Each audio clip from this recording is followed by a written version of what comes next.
حسبنا الله ونعم الوكيل، نعم المولى ونعم النصير. بسم الله الرحمن الرحيم. الحمد لله الذي هدانا لهذا وما كنا لنهتدي لولا أن هدانا الله. لقد جاءت رسل ربنا بالحق المعلن الحق بالحق بالقاسم محمد،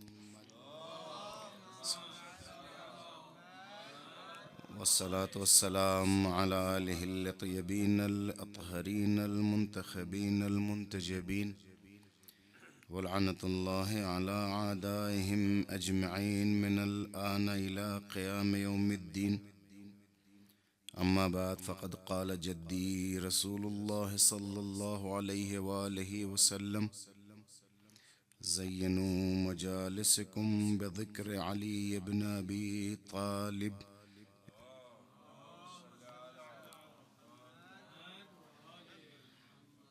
لائق صد احترام علماء کرام اور ماتم داران امیر دو جہاں، پیغمبر عربی کی یہ حدیث پاک بظاہر اس وقت کے لوگوں کو خطاب کر کے تھیں، لیکن اصل یہ پیغام صبح قیامت تک کے تمام لوگوں کے لیے تھا اور ہے، اور جب تک یہ دنیا قائم و دائم رہے گی، پیغمبر کا یہ قول، پیغمبر کا یہ فرمان اور شریعت کی زبان میں یہ دستور نبی جاری و ساری رہے گا۔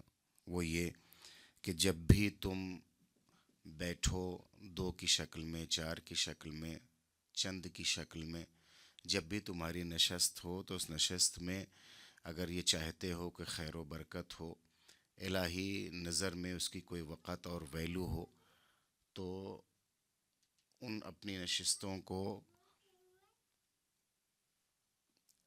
علی کے ذکر سے زینت بخشو۔ یعنی اگر کوئی نشست اس لیے اس لائق ہے کہ وہ قابل داد ہو، قابل تعریف اور الہی نظر میں اس کی کوئی وقت ہو، تو وہ اسی وقت ہو سکتی ہے کہ جب وہ ذکر علی کے ذریعے سے اسے مزین کیا جائے، اسے منور کیا جائے۔ زمانے کی ستم ظریفی کچھ ایسی رہی کہ حیات پیغمبر کے بعد وہ تمام تر بدر و احد کے کینے جو منافقین اور دشمنوں کے دلوں میں ابل رہے تھے، وہ وصال پیغمبر کے بعد ابھر کے آ گئے اور کھل کے سامنے آ گئے، اور وہ جو ہر میدان میں اسلام و مسلمین کی فتح کا باعث اور سبب ہوتا تھا، اس کے اوپر اس کے گھر والوں پر اور اس کی وہ سبب حیات میں کہوں گا اپنی محبتانہ جرأت کے ساتھ اور شریک حیات جو مشکل کشا کے لیے سہارا تھی، اس پر ظلم کے پہاڑ ڈھائے گئے۔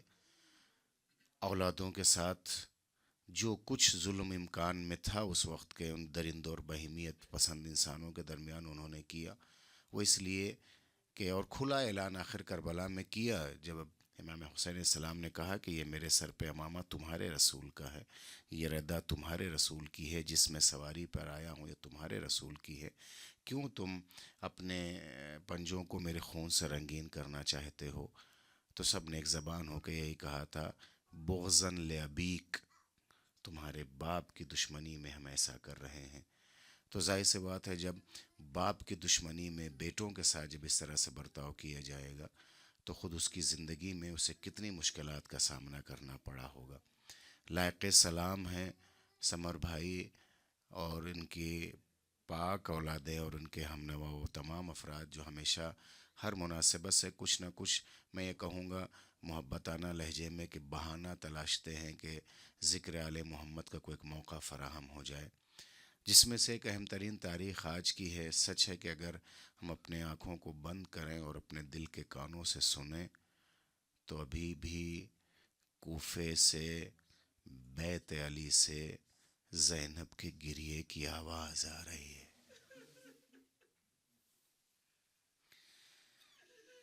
ابھی بھی بیت علی سے علی کے بچوں کے ہچکیوں اور سسکیوں کی آواز آ رہی ہے۔ مسلسل آپ تو علماء ہیں، آپ کے سامنے کیا بات ہو، صرف ایک یاد دہانی اور غم کو تازہ کرنے کے لیے کہوں. وہ علی جس کے قدم میادین جنگ میں جب جاتے تھے تو پہاڑ ثبات قدم کی بھیک مانگتے تھے، لیکن میرے اللہ وہ قدم اتنا کمزور ہو گئے تھے کہ مسجد کوفہ سے جب علی نکل رہے تھے تو رکھتے کہیں اور تھے، پڑھتا کہیں اور تھا. وہ علی جس کا نام لوگ اپنی تلواروں پہ کندہ کرا کے شجاعت کے جوہر دکھاتے تھے، آج وہ علی اتنا کمزور و مجبور ہو گیا ہے. جن گودیوں میں حسنین کو پالا تھا، ایک ہاتھ حسن کے شانے پر ہے اور ایک ہاتھ حسین کے شانے پر ہے. اے میرے اللہ، آج فاتح قدم فاتح خیبر کے قدم لڑکھڑا رہے ہیں. امام رکھتا کہیں اور تو پڑھتا کہیں اور. واہ علی آہ، واہ محمد آہ، واہ غربت آہ کے نعرے بلند ہیں. رونے والوں کا ایک ہجوم ہے جو بیت علی کی طرف بڑھتا جا رہا ہے. جب گھر قریب آنے لگا، جب گھر قریب آنے لگا تو اپنی نحیف سی آواز میں زخمی سر کے ساتھ ایک بار حسن سے کہا، میرے لال، ہمارے چاہنے والوں کو شکریہ ادا کر لو، ان سے کہہ دو اپنے گھروں کو واپس چلے جائیں. بابا یہ آپ کے ماتمدار ہیں، بابا یہ آپ کے غم گسار ہیں، بابا یہ آپ پہ گریا کریں. ہاں جانے پہ در میں جانتا ہوں، لیکن گھر قریب آ رہا ہے، اب کہیں زینب کے رونے کی آواز. اللہ ان آوازوں پہ رحمت نازل کرے. اے مولا یا صاحب زمان، ان آوازوں پہ نظر کرم فرمائیے گا. میرے لال جانے پہ در کہیں زینب کے رونے کی آواز ان کے کانوں سے نہ ٹکرا جائے. اے میرے غیرت دار مولا، آج امیر المومنین ہے، آج آپ برسر اقتدار ہے، آج آپ کی بیٹی شہزادی ہے، لیکن صرف 2 دہائیوں کے بعد کیفیت کچھ اور بدلی ہوگی. میرا جی چاہتا میں اس روایت کو ضرور پڑھوں. جب امیر المومنین سن 40 ہجری میں کوفے آئے تھے تو چند دنوں مہینوں کے بعد امام حسن مجتبیٰ کے ساتھ زینب کبریٰ نے کوفے کا پہلا سفر کیا تھا. اور جب کوفے سے باہر شہزادی کا قافلہ پہنچ گیا تھا تو امام حسن مجتبیٰ نے خط لکھا تھا بابا کے نام کہ بابا ہم فلاں منزل پہ پہنچ گئے، یہاں سے اتنا فرسخ کا فاصلہ ہے، زینب میرے ساتھ ہے، کیا حکم ہے؟ تو ایک بار خط کو لکھا تھا، اب جانے پہ در جہاں ہو وہیں رک جاؤ، جب سورج ڈوب جائے گا، جب بازار کی رونقیں ختم ہو جائیں گی، جب لوگوں کی آمد و رفت میں کمی آ جائے گی، تب میری زینب کو لے کر کے آنا. اے میرے اللہ، حسن نے انتظار کیا، سورج ڈوب گیا، بازاریں بند ہو گئی، لوگوں کی آمد و رفت میں کمی آ گئی. ٹھیک 20 سال کے بعد ایک بار زینب جب آئی ہے اسی کوفے میں، تو اب آپ کو جو میرے کارواں ہے نا، وہ اور کوئی نہیں، شمر ہے. اس نے ایک خط لکھا ہے ابن زیاد کے نام کہ ہم آ گئے ہیں، فلاں فرسخ پہ پہنچ چکے ہیں، ہم آنا چاہتے مگر علی کی بیٹی زینب میرے ساتھ ہے، کیا حکم ہے؟ لکھا گیا خط، لفظیں وہی تھی، لہجہ بدل گیا تھا، جہاں ہو وہی رک جاؤ، جب دن کا سورج نکل آئے گا تب آنا، جب رونق بازار بڑھ جائے، جب لوگوں کی آمد و رفت میں اضافہ ہو جائے، جب تماشائیوں کا مجمع لگ جائے.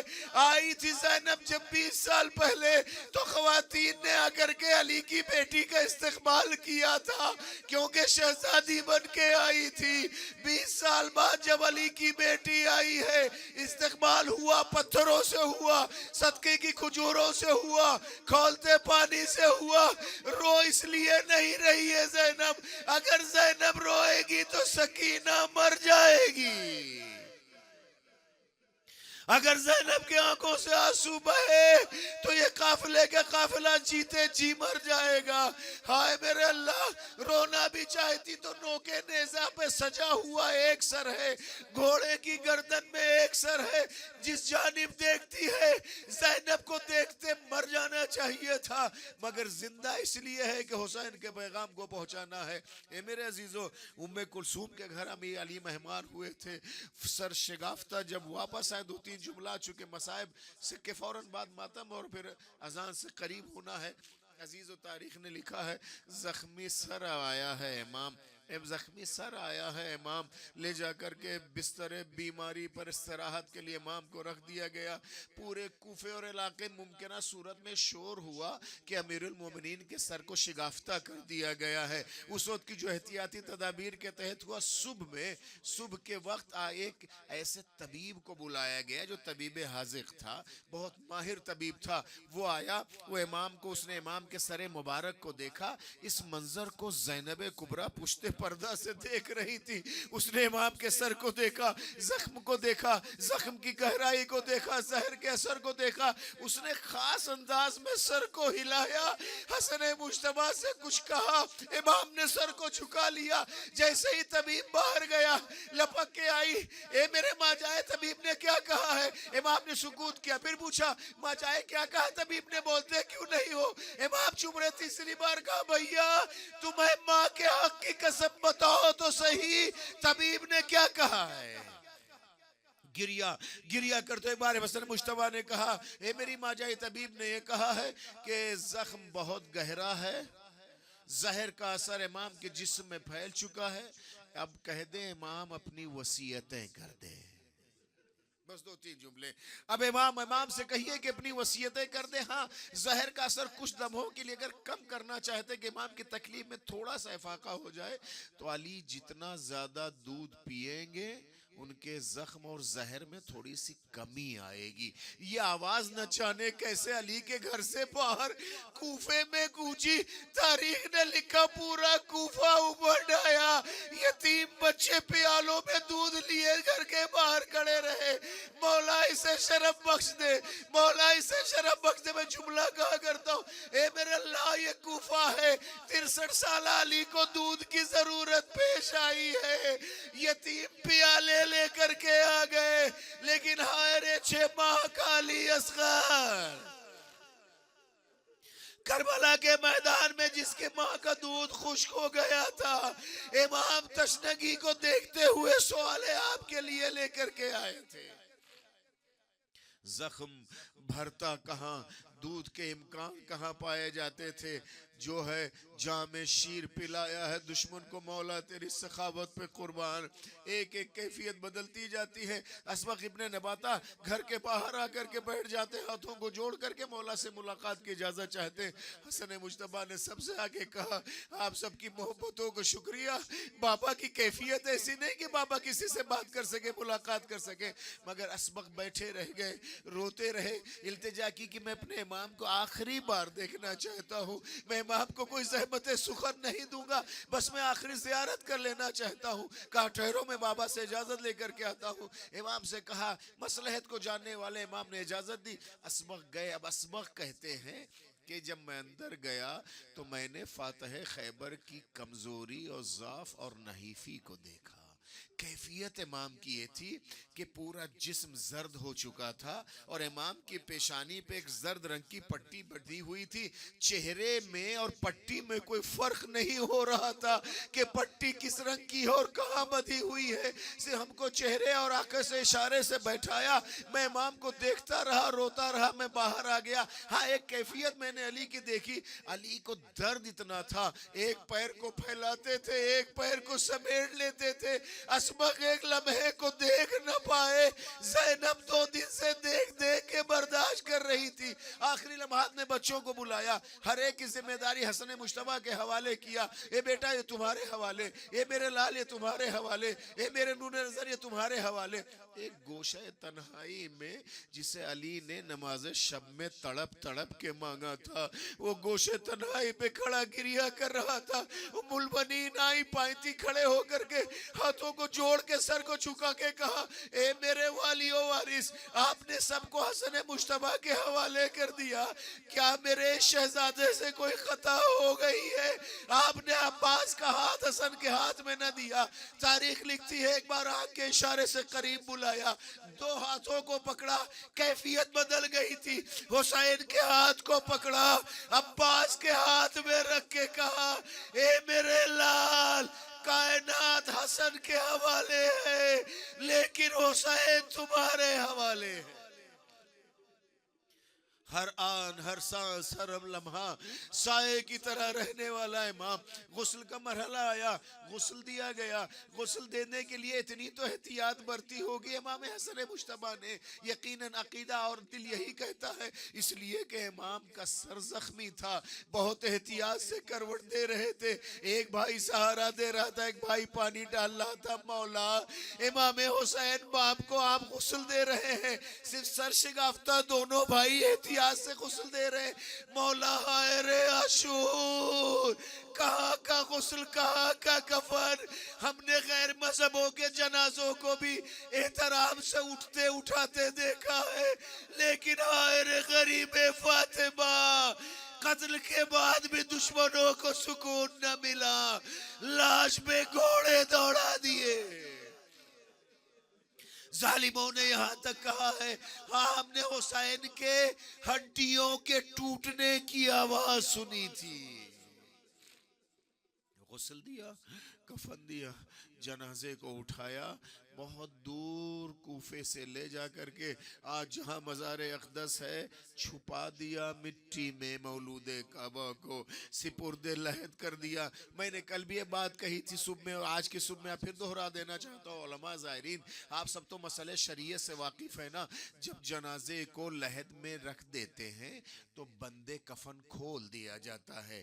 بندے کفن کھولنے کے بعد چہرے کو قبلہ رخ کر دیا جاتا ہے. یقیناً امام حسن اور امام حسین نے اس مرحلے کو انجام دیا ہوگا. باپ کے زخمی سر کے بندے کفن کو کھول کر کے چہرے کو مولود کعبہ کے قبلہ رخ کر دیا گیا ہوگا. مولا حسین، سنت تو یہی ہے نا. لیکن ہائے رے 12 محرم کو جب تمام جنازوں کو دفنا دیا تھا اور غریب فاطمہ کے جنازے کو سید سجاد نے جیسے لحد میں رکھا تھا، ایسا سیحہ کیا تھا. عربی میں سیحہ کہتے چیخ کے رونے کو. جب سید سجاد چیخ کے روئے تھے تو بنی اسد والوں نے پوچھا تھا، مولا کیا یاد آ گیا؟ کیا عباس کے بازو یاد آ گئے؟ اکبر کا سینہ یاد آ گیا؟ اصغر کا گلا یاد آ گیا؟ اتنا چیخ کے روئے کیوں؟ امام نے جملہ کہا، حکم شریعت یہ ہے جب جنازے کو سپرد لحد کر دیتے ہیں تو گندے کفن کھول کر کے چہرے کو قبلہ رخ کر دیتے ہیں. ہائے میں کہاں سے لاؤں باپ کا سر؟ سید سجاد مڑ مڑ کے دیکھتے رہے قبر کی جانب، روتے جاتے، کہتے جاتے، بابا سید سجاد شرمندہ ہے، جسم یہاں ہے، سر نو کے نیزہ پہ بلند ہے. ماتم حسین.